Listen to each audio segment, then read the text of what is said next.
안녕하세요. 인문학 리뷰 방송 리액추 진행을 맡은 배상민입니다. 제가 코로나 관계로 목소리가 아직 안 돌아왔습니다. 양해 부탁드립니다.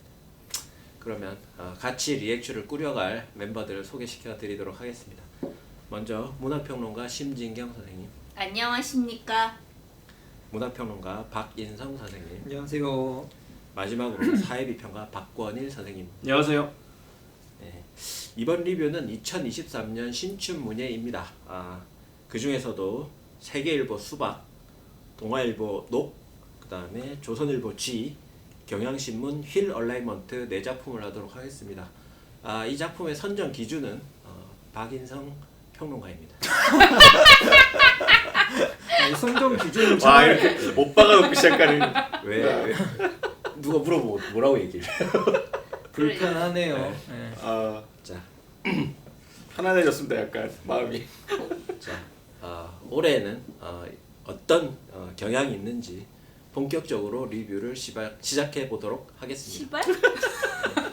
제가 한 번 더 말씀드리지만 코로나가 아직 다 가시질 않아서 발음이 안 좋습니다.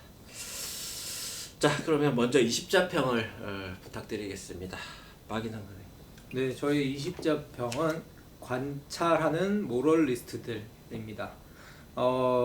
작년 경향 이야기 했을 때도 사건은 없고 사연은 있다 이런 식으로 이야기했었거든요. 제가 그때도 이제 사건이 없다라고 하는 거에 대한 초점을 맞췄었는데, 이제는 좀 어쨌거나 연속되는 경향이 있긴 하지만 사건이 없는 거를 떠나서 말 그대로 이 주인공들이 이야기의 주인공으로서 정확하게 행위하거나 아니면은 뭔가 사유를 종합해 주거나 어떤 형식으로든지 간에 우리한테 액션을 취해가지고 의미를 구성해주는 이러한 역할로부터도 약간 좀 한 발자국 떨어져 있는 것 같다라는 느낌을 주는 거죠. 그래서 인물군들이 다 어떤 관찰자적인 시점에서 작품 안에 자기가 형성하고 있는 거리감이 굉장히 좀 두드러지는데, 이 거리감이 형성되는 이유가 저는 근본적으로는 약간 작가들의 어떤 자기 투영이기도 하고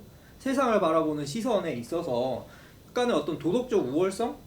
내가 이렇게 멀리서 보고 있는 나는 사실 이 사건의 당사자가 아니야, 혹은 나는 그렇게까지 나쁜 사람이 아니야, 혹은 뭐 더 나아가서는 문제적인 상황에 있는 사람들을 지켜보는 쿠션 역할로서의 자기 자신을 강조하다 보니까 뭔가 좀 이 사람들이 어떤 윤리적이거나 도덕적인 위치를 형성하는 데는 이 관찰자 시점이 도움이 되는 것 같은데, 다른 관점에서 이야기를 하자면 사건을 실제로 읽고 이 인물들의 내면에 대해서 공감해야 하는 독자 입장에서는 좀 이러한 소설적인 접근 방식이 도움이 될까?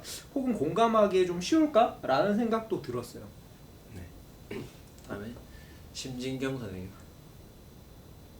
저의 20자평. 만드는 중. 아니, 관계 맺기는 어려워. 네. 그냥 역시. 스스로 부끄러워지죠. 그냥 엉망하시는 거죠?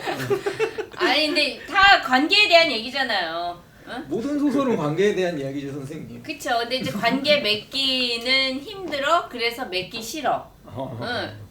그래서 이제 고립과 단절을 좀 자처하는, 오히려 그게 더 뭔가 있어 보이는 뭐 그런 방향으로 가고 있는 것 같아요. 물론 뭐 쥐 같은 소설은 어떤 그룹 안에서 그런 같은 공동체 안에서의 어떤 그런 얘기들을 다루고 있지만 뭐 다른 소설들은 다 좀 그런 식의 관계에 대한 이야기가 아닌가. 그래서 어떤 면에서는 이 관계라고 하는 것이 되게 좀 너무나 당연하고 되게 뻔한 주제이긴 하지만, 최근 소설 같은 경우는 아예 이제 이 관계라는 것 자체를 통해서 뭔가 어떤 상황에 돌입하게 되고, 그러니까 우리가 사건이라는 게 누구랑 관계를 맺지 않으면은 사건 자체가 생기지 않잖아요. 근데 관계 자체를 맺지 않고 맺더라도 일정한 연루되지 않은 정도에서 선에서만 이 관계를 유지하다 보니까 사건 자체가 발생을 하지 않게 되는 것 같아요. 근데 그러다 보니까 지금의 이러한 소설적 경향들이 나타나는 것이 아닌가. 여기까지 하도록 하겠습니다.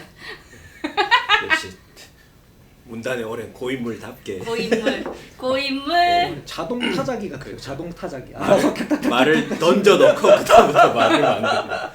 여러분 뭐 쓸말이 생각 안 나면 저처럼 하세요. 네, 마지막으로 박건일 선생님.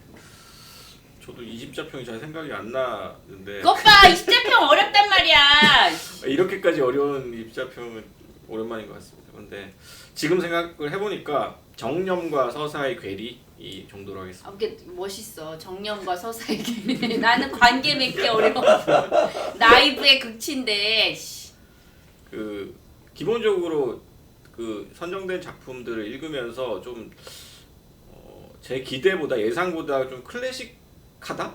예년보다 소설들이 클래식하다는 느낌이 일단 들었는데 그러면서도 좀 뭔가 생소하고 그런 클래식한 문학 작품에서 느낄 수 없었던 어떤 생경함 이런 것들이 어디서 오는지를 생각해 봤더니 서사의 심각성만큼 정념이 이제 그만큼 이제 점점 고조된다거나 혹은 밀도가 강해진다거나 이런 느낌이 없는 것 같아요. 처음부터 끝까지 정념들은 계속 비슷하게 톤으로 흘러가고 서사들은 이제 굉장히 좀 어떻게 보면 사회적이고 또 개인적으로 굉장히 큰 사건들 다루면서도 사실은 그런 어떤 감정의 고조나 이런 부분들이 거의 제가 느끼기에는 크게 다가오지 않아서 그래서 일부러 물론 그렇게 썼겠지만 작가들이 그런 부분들이 조금 저한테는 좀 생소하다, 너무 지나치게 드라이하다라는 느낌을 많이 받았습니다. 그래서 이 부분에 대해서는 세 분 전문가 분 선생님들의 고견을 왜 그러세요? 경청하겠습니다. 이상입니다. 네, 아까 저 그 같이 차를 타고 오면서 저도 박인성 선생님이랑 이야기를 했는데 저도 모르겠어요. 다 읽어보진 않았어요. 다 읽어보진 않았고 내 작품만 봤는데 저도 보니까 인물의 내면이 잘 안 보였어요. 저는 그러니까 어떤 사건에 대해 사건을 이렇게 보는 시선은 있는데 시점은 있는데 그 시점에 대한 인물의 반응과 변화 그래서 그 결말에 도달하기까지의 인물의 그 심리를 추적하기가 좀 힘들었어요. 그래서 뭔가 예정된 결말을 향해서 이미지 배치가 되어 있는 듯한 그런 느낌을 저는 좀 강하게 받았습니다. 그래서 저도 좀 박인환 선생님과 비슷한 생각을 가졌던 것 같습니다. 네, 그러면 두 작품씩 나눠서 본격적으로 이야기를 한번 나눠보도록 하겠습니다.